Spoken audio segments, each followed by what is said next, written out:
Mga around 2:30 AM ipaalis na nga kami sa bahay at napakalamig nga that time dahil 15 degrees nga lamang. At syempre, paligs nga kami dalawa dito ni Aizen dahil nga napakaaga at napakalamig. After nga mailagay ni Daddy yung mga gamit namin sa kotse, umalis na nga rin kami. The day after nga na bago nga kami umalis, ina-prepare na nga ni Daddy itong kotse at napagpagas na nga siya. Ilang minuto pa nga lang sa biyahe, akala ko nga nakatulog na nga itong si Aizen. Bilib naman talaga ako sa batang to dahil nakikipagsabayan nga siya ng puyatan nung araw na yan. Bale, magka-travel pala kami ng almost 4 hours papunta nga dito sa Alcobar. At first time nga ni Daddy mag-travel ng halos ganyang kalayo. At ito pa nga, habang nagbiyahe nga kami, ilang beses nga bumisina itong pulis na nga to na nasa likod namin. Kaya naman, itinabi nga muna ni Daddy itong sasakyan sa gilid at lumabas siya para kausapin nga itong pulis. Inabot nga rin siguro kami ng 5 to 10 minutes na nakatigil doon at kung ano-ano nga ang mga tinatanong. Good thing is wala naman ganun major offense at pinapatay nga lang yung ilaw daw sa likod. After 1 hour travel nga, may nakita nga kaming gas station at nagpahinga muna saglit at nag-CR na nga rin. Mga 5 AM na ngayon ng umaga at sobrang lamig naman talaga, umaabot yata ng 13 degrees. Nag-unat-unat na nga muna kami dyan kasi ba naman aabutin pa nga kami ng halos 2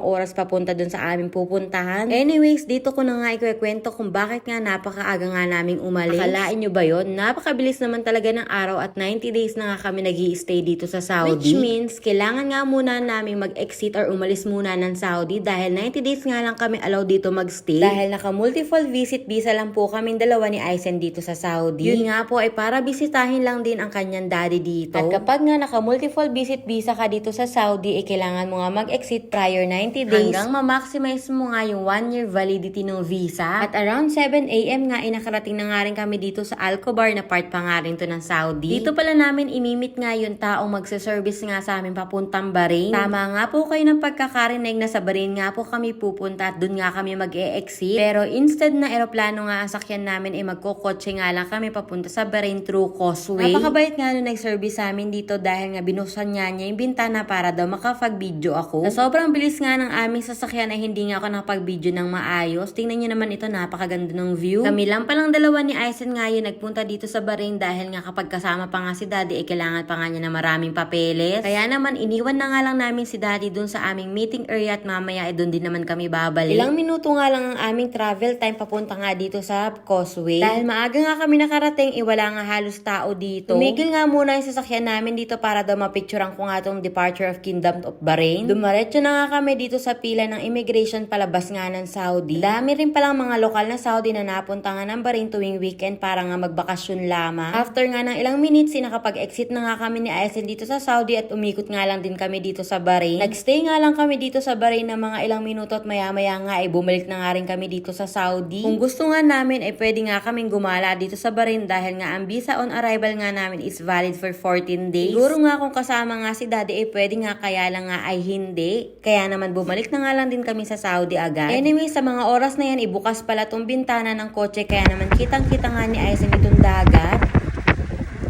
Since sobrang lakas nga ng hangin, ipinasarado ko na nga lang ulit tong bintana. Itong si Aizen nga simula nga nung nagising galing sa Bahrain ay puro hanap ng hanap sa kanyang daddy. I-explain ko na nga lang kay Aizen na maya-maya nga ay makikita naman din niya agad ang kanyang daddy. Kaya nga nung nakarating nga kami dito sa aming meeting place dito sa Alcobar, ibukod tanging nasabi nga niya lang ang pangalan ng kanyang daddy. O diba, ilang minuto nga lang kami nagkahiwalay ng kanyang daddy ay talagang na-miss na nga niya. Paano pa kaya kung sa Pilipinas talaga kami umuwi?